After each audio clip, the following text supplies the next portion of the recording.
Hello friends, आज हम जिस कंट्री की बात करने जा रहे हैं इट्स नेम इज़ सर्बिया, जिसकी कैपिटल बेलग्रेड है।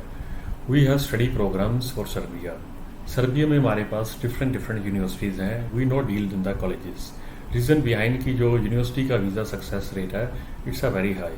और आफ्टर स्टडीज़ कैंडिडेट को आगे फर्दर प्रोग्राम्स मिल जाते हैं स्टडी करने के लिए या वहाँ सेटल होने के लिए। बिजनेस और जॉब अपॉर्चुनिटीज़ बहुत ज़्यादा होती हैं अगर आपने यूनिवर्सिटी स्टडीज़ ली होती हैं। प्रोग्राम्स में हमारे पास hospitality management, business, IT, computers, all type of programs हैं जिसमें डिग्री और डिप्लोमा दोनों प्रोग्राम्स हैं। सर्बिया की जो ऑफिशियल लैंग्वेज है डैट इज़ सर्बियन, पर जितने भी ये स्टडी प्रोग्राम्स हैं ये सभी इंग्लिश लैंग्वेज में हैं। सर्बिया की जो फीस है एक साल की 4,000 यूरो से शुरू होकर 6,000 यूरो के बीच में चलती है। According to the program you are selecting for your higher studies. इसमें प्रोसेस क्या रहता है जब आप सर्बिया स्टडी वीज़ा के लिए अप्लाई करते हैं? फर्स्ट ऑफ ऑल आपके सभी डॉक्यूमेंट्स स्कैन कर यूनिवर्सिटीज़ को भेजे जाते हैं। If you are eligible then university आपको वेलकम करती है इंटरव्यू के लिए। उसकी जो इंटरव्यू फीस है दैट इज़ 250 यूरोज, जो कि हमें एडवांस में पे करनी पड़ती है। वंस या इंटरव्यू हैज़ डन, यूनिवर्सिटी आपको वीज़ा लेटर इशू करती है, एक्सेप्टेंस लेटर जिसे हम कह सकते हैं, बिकॉज सर्बिया के लिए वीज़ा की ज़रूरत नहीं है। Serbia is on arrival for Indian candidates. जो वो लेटर इशू करती है इमीडिएटली वी हैव टू पे द यूनिवर्सिटी फ़ीस। अगर आपकी फ़ीस 3,700 यूरोज़ है, 4,000 है, 6,000 है, वट एवर, और शिफ्ट आपके पास प्रूफ है, आपने पेमेंट टीटी की है कि हम एक जेन्युइन स्टूडेंट हैं और हमने सर्बियन यूनिवर्सिटी में एडमिशन ली है। सर्बिया का हमें वीज़ा लेने की ज़रूरत नहीं पड़ती because this is on arrival for Indian candidates. Once you got the acceptance letter, ये जो प्रोसेस होता है मैक्सिमम 7 से 10 दिन का है। It's not a bigger process. Once you got the acceptance letter then you can move to the Serbia. आप दिल्ली से, जयपुर से, मुंबई से किसी भी एयरपोर्ट से फ्लाई कर सकते हैं। जस्ट आपको एयर टिकट बाय करनी है and for your safety you have to buy the health insurance. आपके पास naturally you are going somewhere, you have to carry some amount. आपके पास कुछ कैश होना चाहिए जो कि आपके लिविंग एक्सपेंस रहेंगे।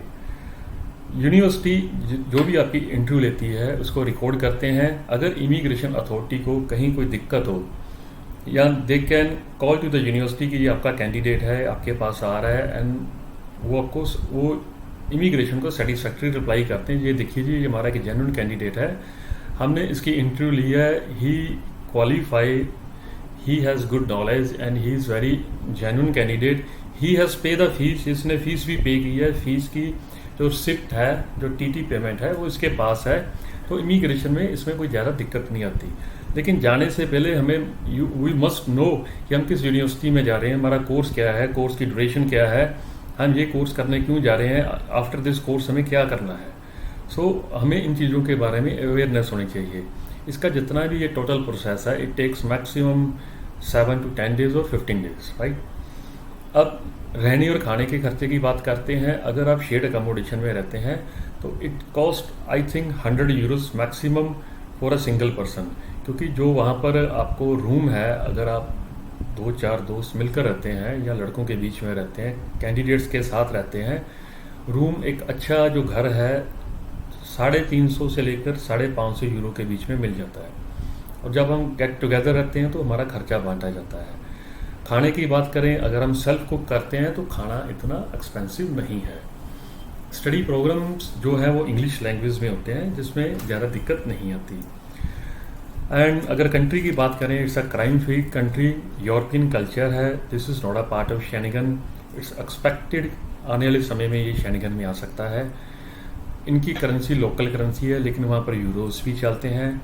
लोग इंग्लिश बोलते हैं, बहुत ज़्यादा नहीं बोलते। काम की बात करें, according to international laws 20 hours तो आप लीगल हैं, काम कर ही सकते हैं। बाकी जो उस कंट्री का समय टू समय वेकेशंस में आप जैसे ज़्यादा काम कर सकते हैं, दिस फैसिलिटीज अवेलेबल। हमारे पास जो प्रोग्राम है आफ्टर 1 ईयर स्टडीज़, अगर आप दूसरी कंट्रीज़ में माइग्रेट करना चाहें जिनके साथ यूनिवर्सिटीज़ के टाई अप्स हैं, it includes the Schengen countries, Germany, USA, Canada, Japan, Korea, even Australia. मैं आपको डिस्क्रिप्शन में या वीडियो के अंत में यूनिवर्सिटीज़ की लिस्ट भी साथ में ये पोस्ट कर दूंगा। यू कैन सी 1 साल पढ़ने के बाद अगर आप जेन्युइन स्टूडेंट हैं तो आप नेक्स्ट ईयर की फीस पे कीजिए, आप माइग्रेट भी कर सकते हैं।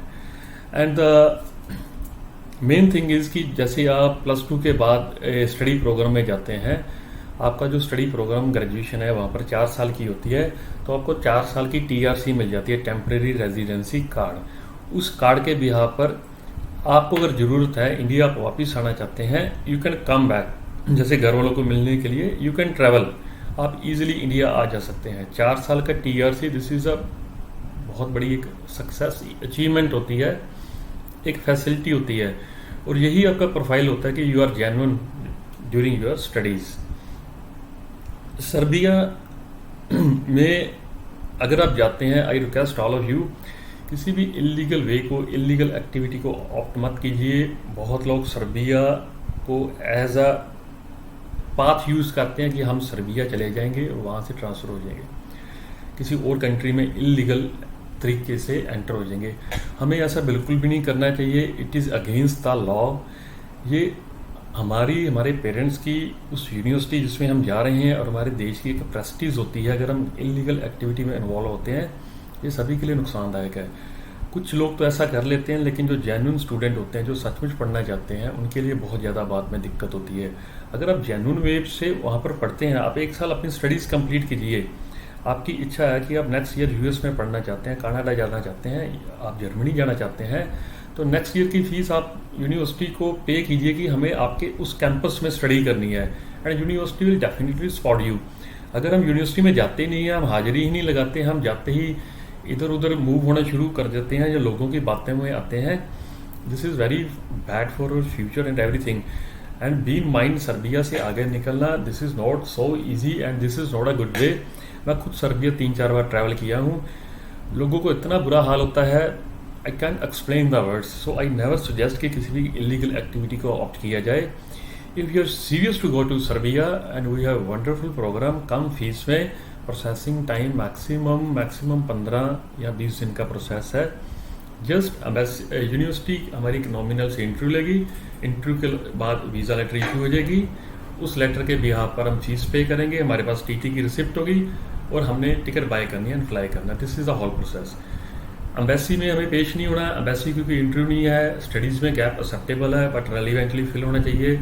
32 साल 35 साल एज तक का कोई भी पर्सन अप्लाई कर सकता है, और आपके पास ट्रैवल इंश्योरेंस होना चाहिए, आपके पास कुछ फंड्स होने चाहिए जो शो कर सकें कि आप वहाँ पर सर्वाइव कर सकते हैं, आप अपनी स्टडीज़ का जो रहने खाने का खर्चा बियर कर सकते हैं।